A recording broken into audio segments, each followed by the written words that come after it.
السلام علیکم ورحمۃ اللہ وبرکاتہ ایوریون. ہم آج کوئکلی 10 to 11 سٹیپس ذکر کریں گے جو کہ ہم رمضان سے فائدہ اٹھا سکتے ہیں. Number 1, purify your intentions. صرف اللہ کی رضا کے لیے کرنا. اس لیے نہیں کرنا کہ سب جا رہے ہیں مسجد تو میں نہیں جاؤں گا تو کیا ہوگا. نہیں, میں نہیں جاؤں گا تو لوگ کیا سوچیں گے. نہیں, اللہ کی رضا کے لیے. کیونکہ یاد رکھیں جن کے دل کو ہم خوش کر رہے ہوتے ہیں نا, ان کا دل اس رب کے ہاتھ میں جس کی نافرمانی ہم کر رہے ہوتے ہیں لوگوں کو دکھا کے. قلب من تراعی بید من عصیت. جس کے دل کو آپ دکھا رہے ہیں نا, خوش کرنا چاہ رہے ہیں, وہ اس کے ہاتھ میں ہے جس کو آپ نافرمانی کر رہے ہیں. ان اللہ لا ينظر الى صورکم ولا الى اموالکم ولکن اللہ ينظر الى قلوبکم واعمالکم. اللہ تمہارے چہروں کی طرف اور تمہارے مالوں کو نہیں دیکھتا, اللہ تمہارے اعمال کو اور تمہارے دلوں کو دیکھتا ہے کہ دل کتنا انٹینشن سے پیور ہے. کیوں ایسا تھا کہ صحابہ کا مٹھی بھر صدقہ احد پہاڑ کے, ہمارے احد پہاڑ کے سونے کے برابر صدقہ کے سے بھی زیادہ افضل ہے. کیا وجہ تھی؟ ان کی نیتیں بڑی خالص تھیں. Second point was Ramzan is like a race. یہ بہت ایک میراتھن ہے, ایک ریس ہے یہ. تو اس میں نا آپ نے دوڑنا ہے, اور جو انسان دوڑا ہوتا ہے وہ اپنے اوپر ویٹ برداشت نہیں کر سکتا. تو تھرو آف یور برڈنس, اپنے گناہوں کو پھینک دیں. یاد رکھیں sins have chains and shackles. Sins, جو بھی انسان گناہ کرتا ہے وہ اس سے گناہ اس کو نیکی سے روکتے ہیں. فجر کی نماز مس ہو جاتی ہے, فجر کی نماز باجماعت رہ جاتی ہے. انسان نیکیاں کر رہا ہوتا ہے, تہجد کی نماز چھوٹنے شروع ہو جاتی ہے. یہ گناہ کے برڈنز ہیں میٹافورکلی جو کہ ہمارے کندھوں پہ ہیں. جو شخص رمضان کی ریس میں بھاگنا چاہتا ہے وہ رمضان اس حالت میں داخل ہوئے کہ اللہ کے سامنے آنسو بہا کے اور رو کے اور تڑپ کے, یا رب مجھے معاف کر دے, یا رب تبت الیک, میں تیری طرف توبہ کرتا ہوں, مجھے معاف کر دے, مجھے بخش دے. تو توبہ کر کے جائیں. تیسری چیز, مینیج یور ٹائم. وہ کہتے ہیں نا من علامت المقت اضاعت الوقت. لوزر ہونے کی نشانی یہ ہے کہ انسان اپنا ٹائم کو ضائع کرتا ہے. If you fail to make a plan, you plan to fail. If you fail to plan, you plan to fail. اگر آپ نے پلان نہیں بنایا رمضان کے انٹر ہونے سے پہلے تو آپ نے یہ پلان بنا لیا ہے کہ پھر میں فیل ہی ہوں گا, اس رمضان میں کچھ نہیں پاؤں گا. سو پلان ایگزیکٹلی کہ مجھے کیا کرنا ہے, سنتیں کس طرح سے پڑھنی ہے, قرآن کو کب ٹائم دینا ہے, دعا کے لیے کون سا ٹائم نکالنا ہے, غریبوں کے ساتھ بیٹھ کے میں نے ان کے ساتھ میں نے کھانا کب شیئر کرنا ہے, راشن ڈسٹریبیوشن میں نے کب کرنی ہے. سارے پلانز بنائے آپ نے. سحری سے پہلے وبالاسحار هم یستغفرون, جو نیک لوگ تھے نا وہ سحری سے پہلے یعنی سحری کے ٹائم پہ فجر سے پہلے توبہ استغفار کیا کرتے تھے. اس ٹائم اپنے آپ کو خالص کر لیں توبہ استغفار کے لیے. استغفر اللہ الذی لا الہ الا هو الحی القیوم واتوب الیہ. اللہ مجھے معاف کر دے, میں بڑا گناہ گار ہوں یار, میں بڑا پھسل جاتا ہوں یار, مجھے معاف کر دے. فورتھ پوائنٹ, دل کو صاف کر لیں. عبداللہ بن عباس سے پوچھا گیا کہ آپ رمضان کو کیسے ویلکم کرتے تھے, صحابہ اور آپ لوگ کیسے ویلکم کرتے تھے؟ تو آپ نے کہا کہ ہم رمضان کو ویلکم اس طرح کرتے تھے کہ اپنے دلوں کو صاف اور پاک کر لیتے ہیں, لا الہ الا اللہ. اور ہم تو دلوں کو بغض اور کینے سے بھر کے تسبیحیں تو پھیر لیتے ہیں, جہاں نمازیں تو خرید لیتے ہیں, قرآن تو پرچیز کر لیتے ہیں, لیکن دل ہمارے ناپاک ہیں. سعد بن معاذ کون ہے؟ جن کی وفات پہ اللہ تعالیٰ کا عرش کانپا, 70,000 فرشتے نازل ہوئے. ان میں کوالٹی کیا تھی کہ اللہ کی نے کہا کہ جو شخص اس دروازے سے داخل ہوا نا وہ جنتی ہے. اور ملٹیپل ڈیز کے لیے سعد بن معاذ داخل ہوئے. صحابہ حیران ہوئے کہ کیا عمل کرتے ہیں. ایک صحابی نے گھر چلے گئے, ان کو نوٹس کرتے رہے, بڑا حیران ہو گئے. کہتے ہیں آپ بھی تہجد پڑھتے ہیں, میں بھی پڑھتا ہوں, آپ بھی صدقہ دیتے ہیں, میں بھی کرتا ہوں, سب کام جو آپ کرتے ہیں میں بھی کرتا ہوں, لیکن آپ جنت آپ واجب کیوں؟ کیا کہتے ہیں, جب بھی میں رات کو سوتا ہوں نا, میں نے آج اپنے لوگوں کو, میں مسلمانوں کو معاف کر کے سوتا ہوں. میں نے آج تک کسی مسلمان کے خلاف کینہ اور بغض نہیں رکھا, میں نے دل کی گرہ نہیں رکھی, میں نے حسد نہیں کیا. تو اپنے دلوں کو صاف اور پاک کر لیں. اللہ کو یہ اعمال بڑے پسند ہے. فورتھ اور ففتھ پوائنٹ, روزے رکھیں اور قیام اللیل کریں. حدیث میں آتا ہے من صام رمضان ایمانا واحتسابا, جس سے رمضان کے روزے رکھیں ایمان کے ساتھ اور ہوپنگ ریوارڈ فرام اللہ سبحانہ وتعالی, تو کیا ہوگا؟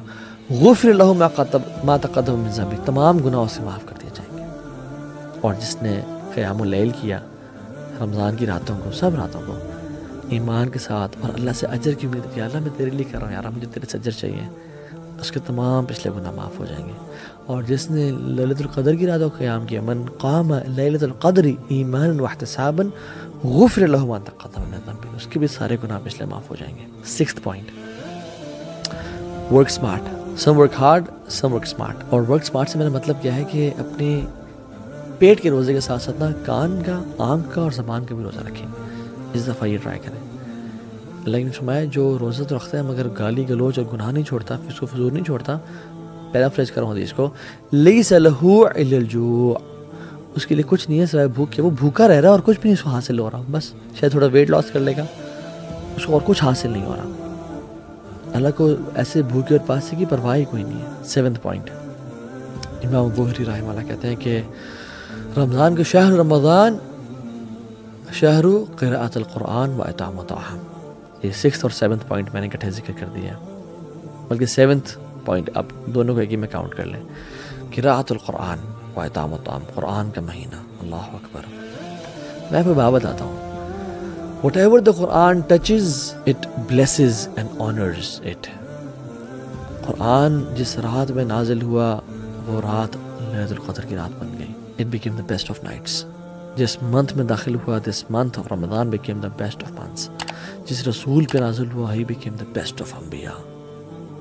جس اینجل پہ نازل ہوا he became the best of angels۔ جس امت پہ نازل ہوا it became the best of ummahs۔ کنتم خیر امۃ اخرجت للناس۔ and let Quran touch your life as well if you want to become the best of Muslims۔ let Quran touch your life this Ramadan inshallah۔ 8th point is صدقہ کا مہینہ۔ رسول اللہ صلی اللہ علیہ وسلم ویسے ہی کان اجود الناس، لوگوں میں سے بہت سخی تھے، سب سے زیادہ سخی تھے، لیکن رمضان کے مہینے میں تیز آندھی کی طرح چلا کرتے تھے۔ ان کی جیسے ہم لوگ اللہ اکبر شادی کے لیے ہم لوگ پیسے بچاتے ہیں نا، لوگ رمضان کے لیے پیسے کو بچایا کرتے تھے۔ الصدقۃ برہان، صدقہ جو ہے نا برہان ہے، دلیل ہے آپ کے نیکی کا کہ آپ کو آخرت پہ ایمان ہے۔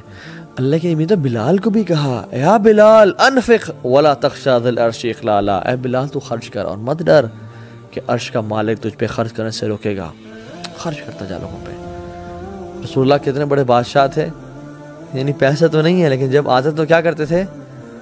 ایک بدو شخص تھا، وہ آیا، سامنے بہت بڑا ریور ہے بکریوں کا، بدو کو پسند آئی بکریاں، آپ نے کہا پسند ہے؟ انہوں نے کہا جی رسول اللہ۔ وہ سوچ رہا کہ 5 10 15 20 100 200 دے دیں گے، بس کریں گے۔ آپ نے کہا ساری وادی جا تیری، اتنا نوازا کرتے تھے، ساری وادی کے بیچ میں جو بھی بکریاں وہ سب تیری۔ قوم کے پاس وہ بھاگتا ہوا گیا اور کہتے ہیں لوگوں محمد پہ ایمان لے آؤ، کیوں؟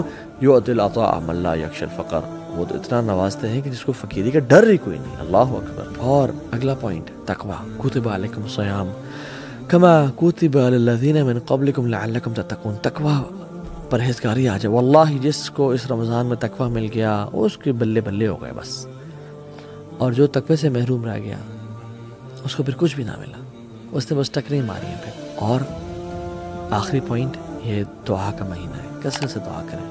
اللہ تعالیٰ نے قرآن میں نا سورہ بقرہ میں 183 نمبر آیت جو ہے رمضان کی ہے، رمضان کے بارے میں ذکر ہے، 184 185 یہ رمضان کے بارے میں آیا ہے، 187 بھی رمضان کی ہے۔ بیچ میں نا اللہ تعالیٰ نے ایک آیت کو ڈال دیا، وَإِذَا سَأَلَكَ عِبَادِي عَنِّي فَإِنِّي قَرِيبٌ اجیبوا دعوت الداعی اذا دعان فلیستجیبوا لی ولیؤمنوا بی لعلہم یرشدون۔ رمضان کی آیت اور رمضان کی آیت بیچ میں ایک دعا کی آیت تو سینڈوچ کر دیا۔ یہ تجھے اور مجھے بتانا تھا کہ رمضان از the month of دعا۔ جو بھی تمہاری لائف میں پرابلمز ہیں نا، واللہ العظیم میں یہ دیکھتا ہوں اپنی لائف میں، اللہ اکبر، کہ مجھے جو چیز چاہیے تھی نا، میں نے رمضان میں اس کے لیے دعائیں کی اور اگلے رمضان کے آنے سے پہلے مجھے اللہ نے وہ دے دی۔ لا الہ الا اللہ، الحمدللہ۔ آپ اس طرح ایکسپیرینس کریں، جو آپ کو چاہیے اللہ سے مانگتے رہیں دل کی، لیکن کس طرح مانگنا ہے؟ ادعوا اللہ وانتم موقنون بالاجابہ، اس طرح مانگے رب سے ڈنگے کی چوٹ پہ کہ یہ میرا رب تو مالک الملک ہے، ذوالجلال والاکرام، اس کو کیا رکاوٹ ہے، وہ مجھے دے گا۔ دعا پہ یقین ہونا چاہیے انشاءاللہ۔